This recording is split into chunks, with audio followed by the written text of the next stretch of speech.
All right, Joshua chapter 6, of course, the Israelites had a great victory there at Jericho through the power of God and His leading. They were obedient to what God had told them to do, even though it was contrary to what you would think of traditional military tactics.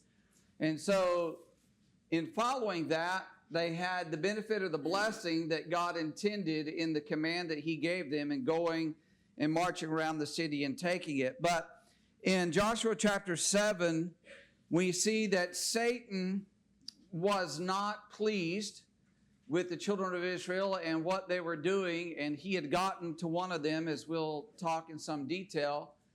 But it's just a very stark reminder to us when things are going well, there are times then when Satan finds a way to get at us, to get to us. And that could be individually, but also you think about congregationally. So Joshua 7, let's just begin with verses 1 through 9 here, please. Joshua 7, 1 through 9. Who will read that for us? Ron? And the children of Israel committed transgression against the accursed things, for Achan the son of Camri, the son of Zabdi, the son of Zerah, for the tribe of Judah, took the accursed things, so that the anger of the Lord burned against the children of Israel. Now Joshua sent men from Jericho to Ai, which is beside Beth-aven and the east side of Bethel, and spoke to them, saying, Go up and spy out the country. So the men went up and spied out Ai. And they returned to Joshua and said to him, Do not let all the people go up, but let about 2,000 or 3,000 men go up and attack Ai. Do not weary all the people there, for the people of Ai are few. So about 3,000 men went up there from the people, but they fled before the men of Ai. And the men of Ai struck down about 36 men, for they chased them from before the gate as far as Jambrium, and struck them down on the descent. Therefore the hearts of the people melted and became like water. Then Joshua tore his clothes and fell to the earth on his face before the ark of the Lord until evening, he and the elders of Israel, and they put dust on their heads. And Joshua said, Alas, Lord God, why have you brought this people over the Jordan at all to deliver us into the hand of the Amorites to destroy us?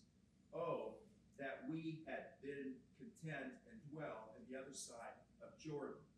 O Lord, what shall I say when Israel turns its back before its enemies? For the Canaanites and all the inhabitants of the land will hear it and surround us and cut off our name from the earth. Then what will you do for your great name? Okay. So verse 1 maybe sometimes throws people off, but basically it's just a preview of what's coming in the rest of the chapter, just a snapshot that they committed a trespass regarding the accursed things. The ESV, what does that have? Not that they broke faith. It says that they broke faith. And that's the same concept, same idea, right? That they acted unfaithfully with regard to what God had commanded them in the matters of Jericho and the spoils that were there in Jericho. So they had broke faith with the Lord, and so the Lord's no longer with them. Let's just briefly, before we dig into the account, let's talk about Ai, the city of Ai. And I know that's incredibly small, but you can see the land of Israel. There's the Dead Sea down to the south end of the Jordan Valley there. Remember, they were on the east side, and they crossed over, of course, to the west side. Maybe this is a little bit better. But Jericho right there. And if you go from Jericho, which I think is like 500 or 800 feet below sea level, you go up to Ai, and it's 2,500 feet, at least this assumed location of Ai, is about 2,500 feet above sea level. So there's quite a steep climb going up there. They marched up there, of course. They travel up to that area. But there's Ai, and then Bethel. Bethel comes into the account. Now, it's a strategic location. From what I read, part of the idea is they're going in and they're going to divide the land in the middle, north and south. They'll sweep through the south, take strongholds there, then they'll turn and sweep through the north eventually in the book. But does anybody recall anything about either Ai or Bethel previously in the Old Testament?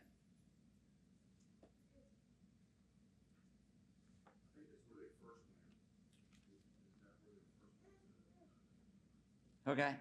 All right. If you go to Genesis chapter 12 and verse 8, Genesis 12, verse 8, this, of course, is Abram. He's been called and he's left Haran. He goes down into the land of Canaan. It says in Genesis 12, verse 8, he moved from there to the mountain east of Bethel, and he pitched his tent with Bethel on the west and Ai or Ai on the east. There he built an altar to the Lord and called on the name of the Lord. So this is very close to where Abram first went into the land and built the first altar in the land.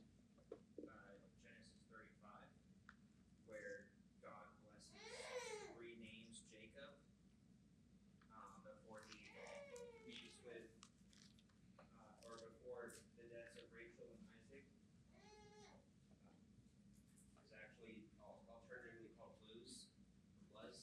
Yes, formerly it was L-U-Z, Luz or Luz, however you want to pronounce that. So it was formerly that, and that's why in Genesis 12, verse 8, when it refers to Bethel, remember that's Moses writing in his time of the current name of that city or village versus what it was called previously, likely in the time of Abraham, called Luz. But yes, so Genesis 35, Genesis 28 as well. In Genesis chapter 28, remember that Jacob, as he's leaving and getting away from Esau, the wrath of Esau, that he stopped, he had a dream, he put his head or a stone by his head, he sees the angels of God ascending and descending, and he called the name of that place Bethel. So this is that area, that territory where they're going in and they're beginning to take additional cities beyond Jericho. So just a little bit of an idea on that, where it's located, where they're headed to. Now, question number one, I asked, why was Israel defeated at Ai, and why did the people react as they did?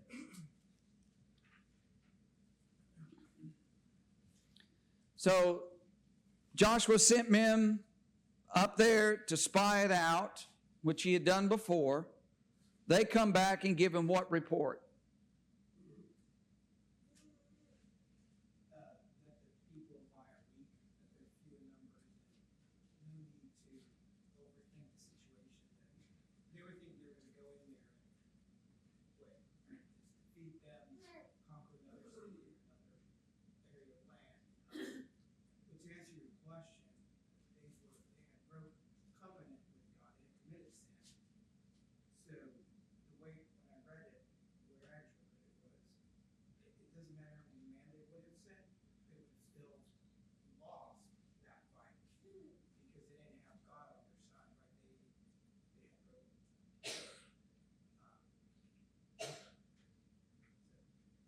Yeah.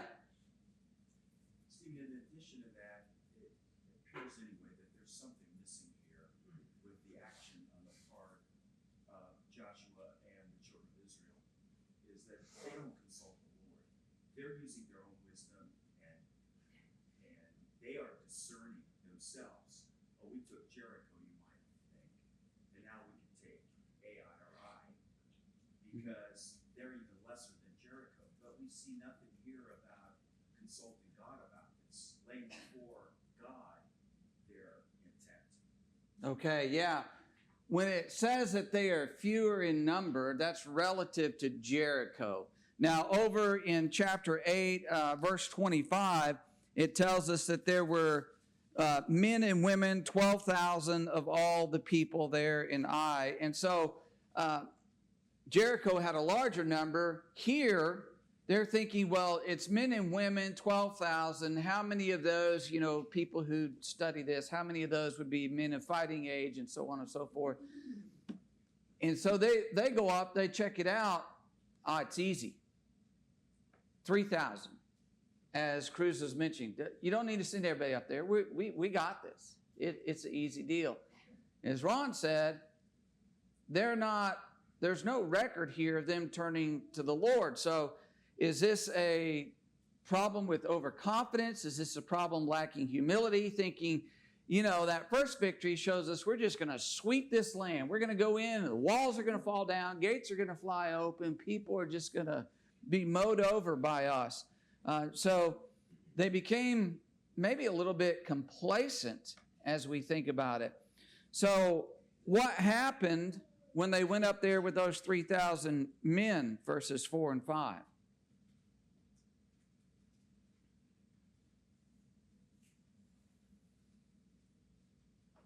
How many of their people died? 36. Is 36 out of 3,000 a huge number? Not really. But is it huge when you just took a bigger city and no casualties? Evidently, they thought we're going to get through this invasion and conquering the land without any of our people dying. And so it's extremely shocking to them that they would go up in 36, 3 dozen of their men. And you think about this, these men had families. They had, mothers, fathers perhaps, wives, children, brothers and sisters. They would have had people, friends and family, that it would have devastated them. Because when they left to go to make the attack, their assumption, their confidence was they're going to come back. We're going to see them this evening or whatever time it would have been. We're going to see them and everything's going to be okay. We're going to rejoice in another victory that God has delivered to us. But instead, the troops come back and they get the news. I don't know what the name would have been, Ezekiel. He's dead. He's not coming back. We brought his body back and we're going to give him a burial. But just think how devastating that would have been, that you were totally confident they would come back. They come back and no, your loved one's dead, killed in battle. Ron. It appears in verse 5, Stephen, and maybe you can elaborate on this, but the 36 men that are killed seem to be killed during the time that they're pursuing them and chasing them. And so these casualties are resulting from their fleeing. So it's not like they had just one engagement and lost 36. Right. They're being overtaken. Right, exactly. Yeah, they go up against a city.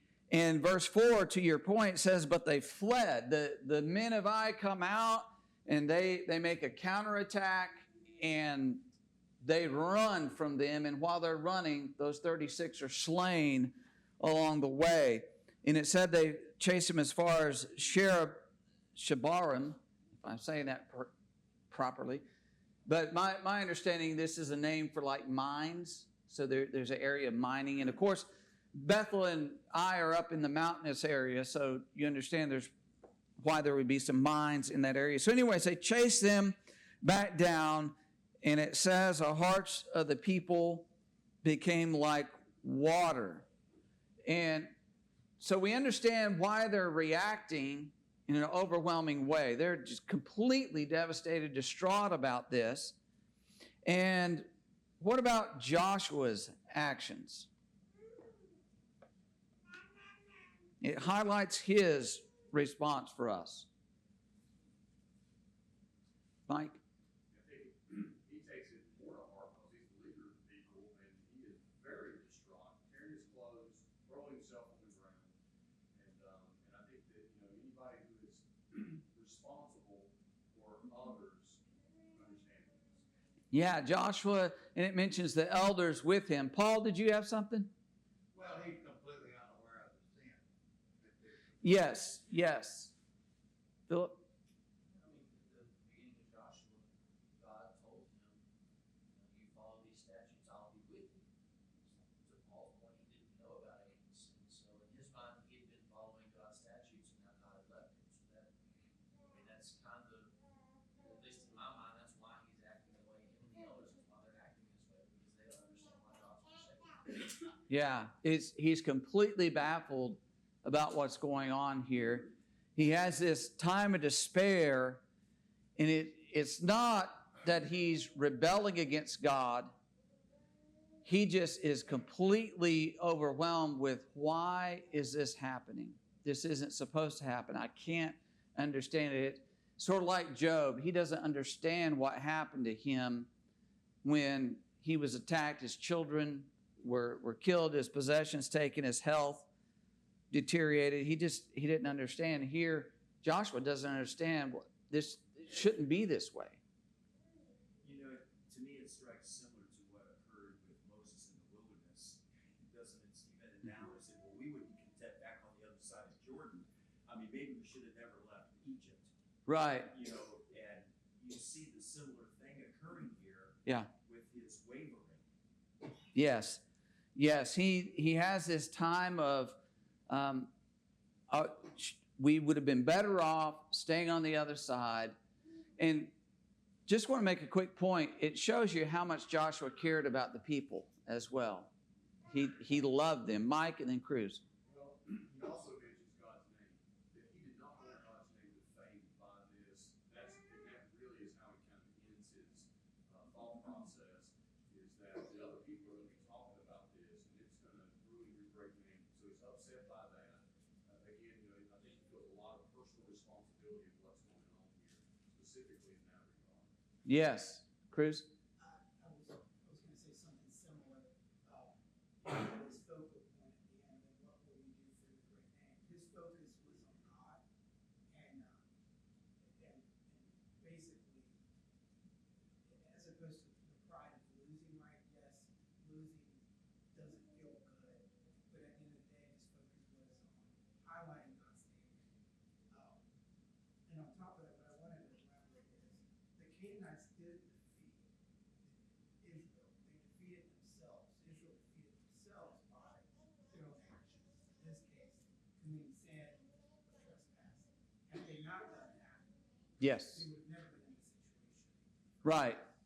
Right, definitely.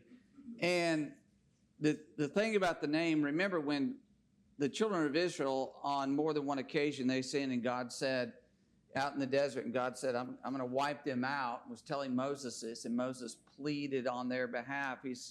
Moses, part of his argument to the Lord was, well, you brought us out, and now all these people are going to die in the desert. Well, the people in Egypt and other people are going to say, well, he brought them out but wasn't able to deliver them.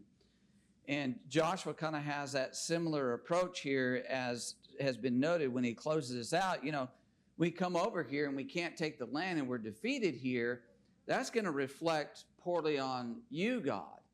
And it shouldn't be that way. So he's very upset. The enemy, no doubt, is emboldened at this point.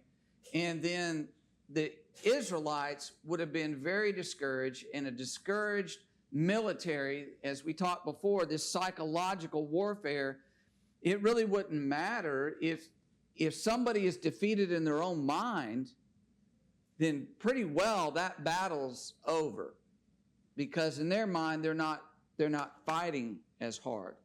They're not as confident when they go into that battle. So, yeah, lots of problems going on here. And question number 2, I ask, what does the incident with Ai teach us about how our sin affects those around us? And I don't want to get real deep. I don't want to get deep into right now Achan personally and his family and things. I'm thinking the larger group, because this is what we're reading about. There was a trespass. They went to fight. They were driven away. Some of their men were killed. So what about that idea of how our sin affects those around us? Well, first of all, God sees it as the sons of Israel have done this, even though it was Achan is mentioned. But we also see this also in the New Testament, whenever we're told to put out those who do not walk the Lord. Yeah. Anything else? Just that generic high level, I'll come back to you, Mike, that generic high level idea of how our sin affects those around us. Well, it affects people around us because it may include them in sin, and it may influence them to commit sin, even if it's not the same sin, something else. Well, they did that, so I can do this. It also affects others by discouraging those that are trying to live faithfully, to see others who are willing to sin and continue in their sin. Okay, yes. All those ways it impacts them. Ron? Stephen, recently you've been teaching about the effect of sin and righteousness with the nation, and I was thinking about Proverbs 14:34. Righteousness exalts a nation, but sin is a reproach to any people. The inference there is, if righteousness exalts a nation, what does sin do to a nation? Yep. Brings it down. It most certainly does. So you think about how this sin of one man disrupted and impeded the progress of the nation, the going forward that they were supposed to be doing. It hindered their functioning as a military going in and taking another city. It stopped growth and progress. So question number 3, and back to Mike on this, note other Bible examples of how one person's sin impacted others. Well, I'm actually going to come back to you later, Mike. Impacted others, including those they loved. So where else do we see this type of thing happening? King David. Of course, his sin of adultery, of murder, and those things, who did it impact? Beyond Uriah and Bathsheba. Son? Do what? Okay, the unborn child. Other children of his, they had Absalom, his daughter, all the entire house, just always had problems. Right. And to Nancy's point, how it influenced others to sin. It seems very obvious in that account how they took matters into their own hand. They did what they wanted to do. They followed their passions and desires like their father had. I thought about Adam and Eve, who is unaffected by their sin. Right. All of humanity affected by Adam and Eve. Yeah, exactly right. They introduced sin into this world. Any others? Mike? Joab. Followed an order of the king. Sammy put Uriah out there with the broom and did exactly what the king said, brought him into sin also. Yes. Yep. Joab went along with that. Exactly. Carrie. Speaking about when the children of Israel decided to put the Ark of the Covenant on the cart, and Uzzah dying.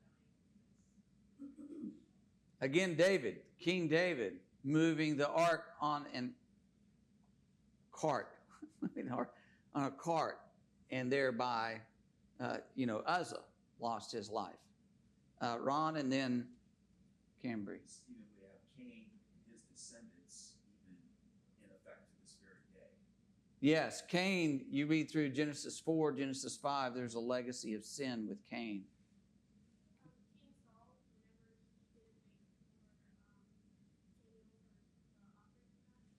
Yeah, he didn't wait on Samuel to make that offering, 1 Samuel chapter 13, and how that influenced and affected people around him.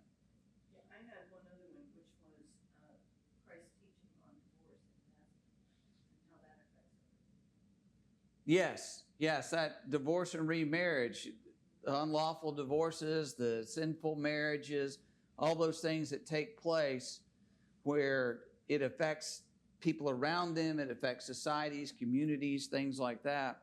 Ashley brought up one I thought was really good when we were talking about it last night. Peter in Galatians chapter 2, how he separated himself from the Gentiles. That influenced Barnabas and many others to separate themselves as well. Jeroboam, with his actions, destroyed the entire nation. Yeah, set the nation on the path of idolatry from the very beginning. Jeroboam, exactly right. So, yeah, there's multiple examples of this, and something we need to keep in mind. Look, if I sin, it's not just me who's affected. There are people around me. And when we look here in Joshua chapter 7, that sphere of impact was huge. It wasn't just this himself, this small little group. It was the nation that his sin impacted.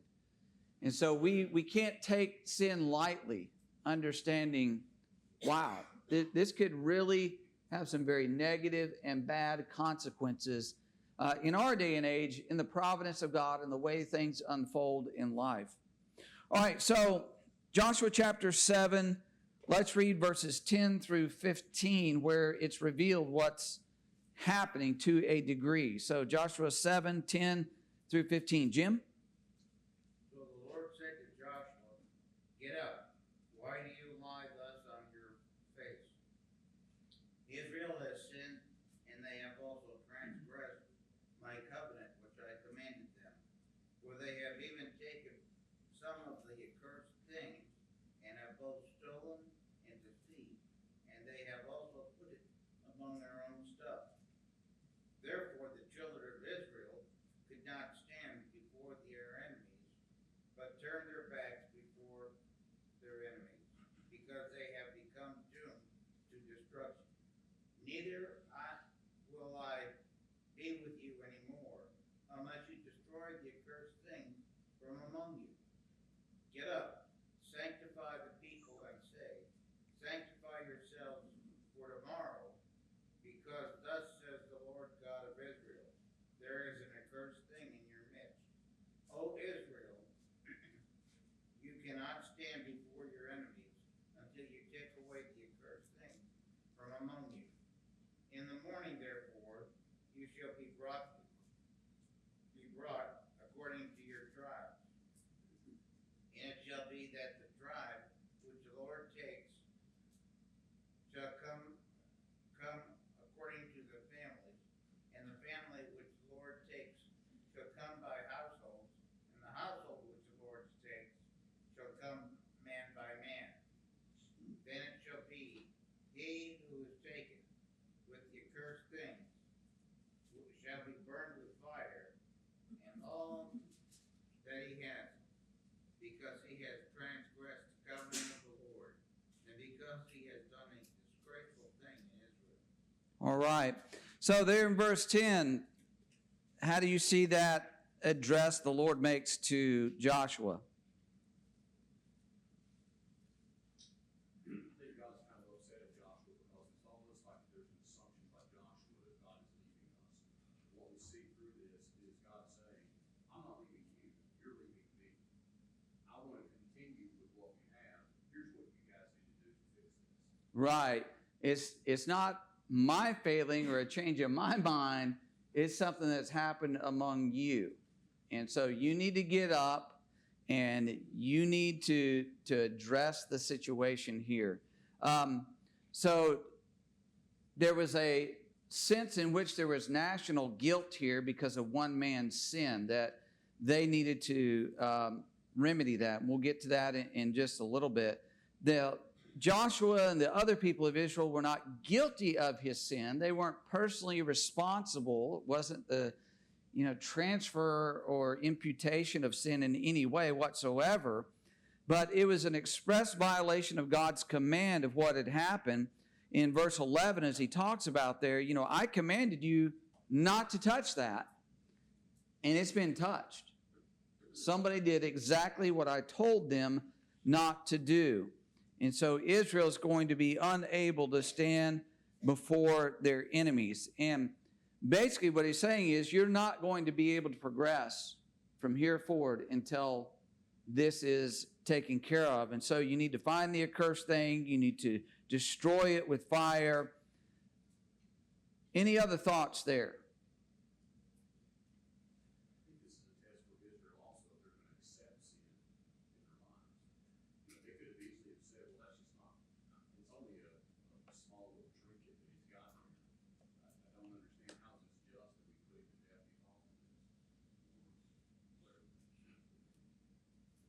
Ron, and then Hank. I think as we were discussing previously, that they didn't go to God before this campaign also shows that God could have revealed this to them prior to their war against Bai. But they didn't, again, consult the Lord. And now he's pointing all of this out to them. And so it tells us again why, we need to put God first in our lives. As we know, God is the one that knows the end from the beginning. We don't. Right. Exactly right. Constantly in communication, going before him, seeking his wisdom, his counsel, his guidance. Yeah. Hank? Look at it another way. Even your secret sins can't be hidden from God. Yes. Yes, we're going to dig on that here in just a little bit. Very good. Jim? This is, in some ways, reminds me of in the wilderness when they would be camped. If somebody had sinned, they needed to come, really march all the way through the congregation and confess their fault, to repent of it. And so their public correction is an important part of what God wants to, as a reminder to people, this is another reason why you need to be faithful. Yeah. So you're talking about in like sin offerings when they would have to bring it to the tabernacle and offer up a sin offering. Yeah. Paul? On another occasion, when the ground opened up, and Moses confronted the ones that had stolen and hid amongst themselves in that particular family. Crossing the Red Sea and all that was remembered. That sin for that particular family stole those items, and the ground opened up. I think maybe you're talking about Korah, Dathan, and Abiram. Yeah. And they rebelled against Moses' leadership. Nothing about stealing things, but it's sin and rebellion against God in respecting his way, and they were punished for that. Philip? This is a new generation that's coming into the land. They've not really experienced what that last generation all in rebellion is. This is kind of really the first act that they've had that's not really in accordance with the will of God. So this is kind of what we would call a teachable moment for God. He's just kind of letting them know, this is what sin will get you. And they were out there. There's a fair number of them, but as the adult generation living, their living memory and their recent experiences were that they defeated the kings on the east side of the Jordan. They had great victories there. They come in, they easily defeat Jericho. We're on a roll here, and this is that first setback in this great campaign to take the land. And it is a teachable moment, and that's really why we have it written in here and written in this detail here. Cruz. So Leviticus 22 and 27 covers, if someone wants to take an object or an offering in payment, you have to basically give, the value of that and plus 20%. So the question is, I guess when the treasure was taken, not only God instructed them not to take anything, right, because it was his offering. In a way, that was them stealing, because in Leviticus, it's very clear that if you ever want to redeem an object, you first go to the priest, or it's saying, the way I interpret it, you go to the priest or you go to church, and say, hey, here's the value of the object plus 20%. Well, in this case, God had explicitly told them you can't touch any of it. It all comes into the treasury of the house of the Lord, so you can't touch it. There was no redeeming of any of these things. They could not have done that. So he laid that down very plainly and very clearly for them, and Achan did not respect that, and so they've got to address this here. In the old law, when you specifically did what you knew to be wrong, there was no offering you could give to them.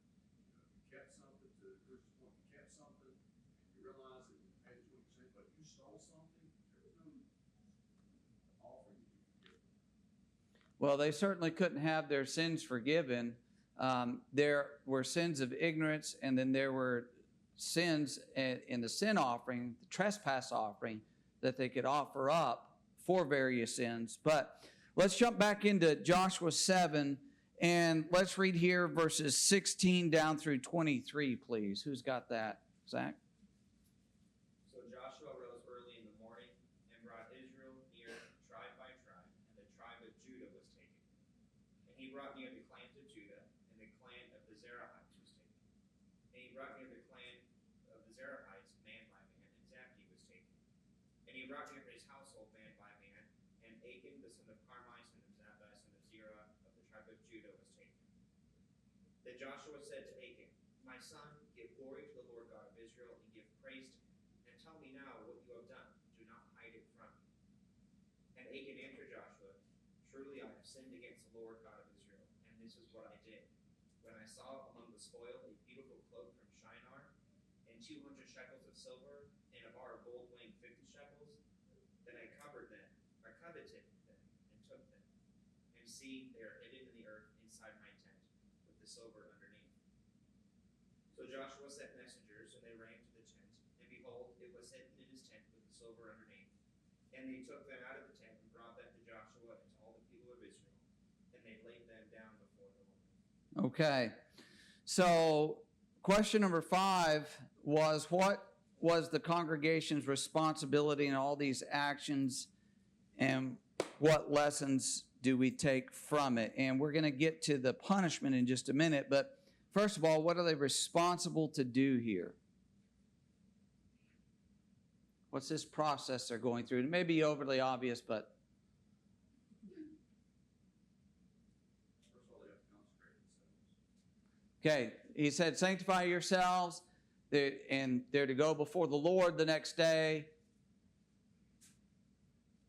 Well, to me, in a sense, it was they all had to be judged. They all had to be judged, whether they were innocent or guilty. So they were divided up by families and brought forward. But when I was reading that, I thought, you know nothing about this, and somebody in your clan has done this, and suddenly your clan is selected out. That would just be terrifying, because you wouldn't actually know what all was going to happen because of your clan being selected out. But they all had to be judged. They all had to come forward for judgment. Right, right. We've got to get to the root of this. And in doing that, there's this sorting out process that's, of course, being led by God. And they end up with, Achan standing before Joshua. One of the interesting things is, to me, to think about Achan. He knows what he's done. They come into this huge assembly, and that circle keeps narrowing down on him. How he must have been feeling as that process was going on, and then there he is before Joshua. And when Joshua tells him, my son, verse 19, I beg you, give glory to the Lord God of Israel. Make confession to him. Tell me what you've done. What's the only response he could have?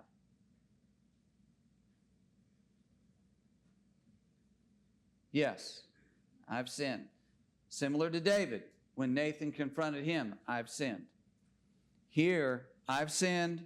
Here's what I did. I went and took these things. So the congregation had a responsibility to find this sin, the one responsible for the sin. Also, to sort of related to what Mike said a while ago, they go and they get these items. They get the garment, they get the silver, they get the gold, and they lay it out before everyone. So this wasn't made up. This wasn't imagined. He actually did do this. This is evidence of the sin and of what we are about to do to him. So let's read now verses 24 to 26, and we'll dig just a little bit more on this and the punishment that's enacted. So 24 to 26, who's got that? Philip, you want to get it?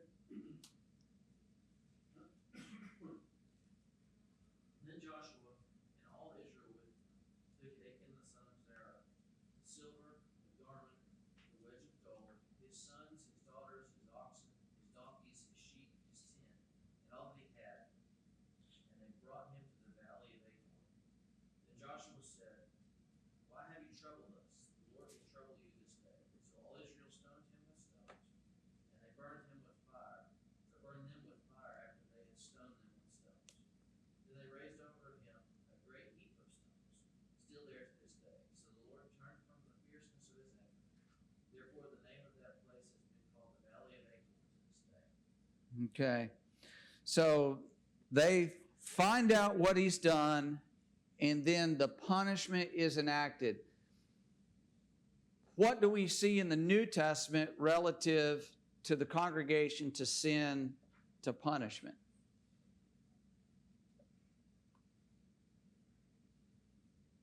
What is our responsibility to do? Now, the Lord's not going to come and tell the elders of the congregation, you've got sin among you, you need to find that out, you need to dig that out. So we understand that's not the same situation.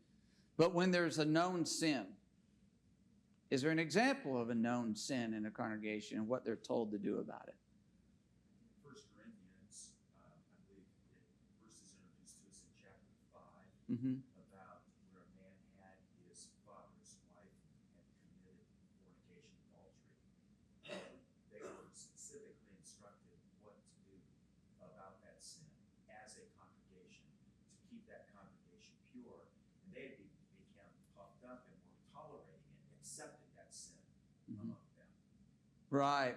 Yeah, they were puffed up, accepted a man having his father's wife. He's in the congregation. Paul says, when you're gathered together, you need to withdraw from him. You need to disfellowship him, have nothing to do with him, and to correct him. And when you get to 2 Corinthians, you see that man did correct himself, and they were to receive him back and embrace him. Ron? And as you mentioned, you see, it was done when the congregation came together. It was a congregational act to do that, just as what you're pointing out to us here.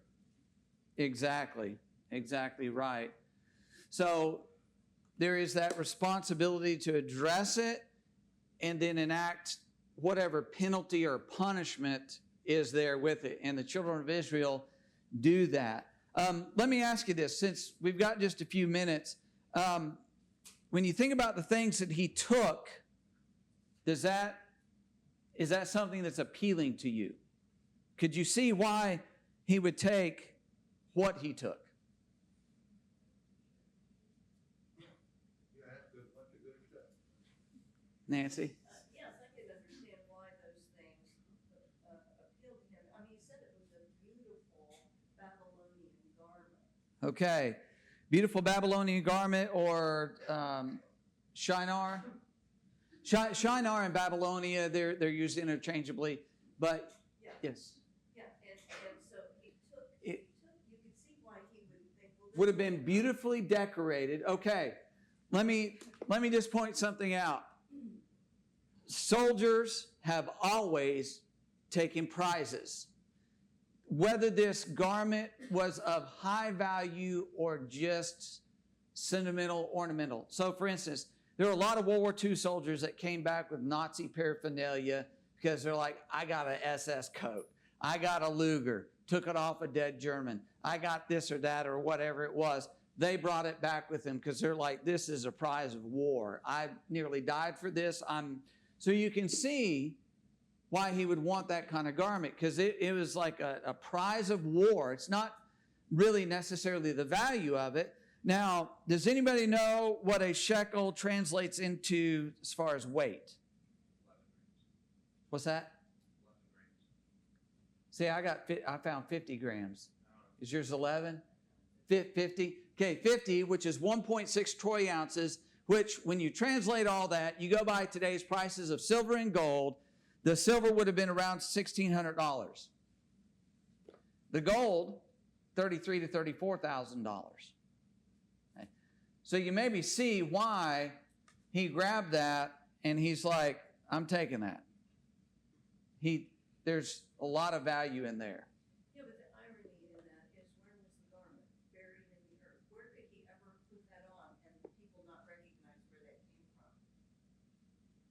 Okay. All right, Philip. That's just, I guess this is kind of, he knew the night before, because Joshua told the entire congregation what was going on. So he knew the night before. And I guess this kind of what sin does, it makes you think that, I won't get found out. Because, it was still buried where he put it when he got it.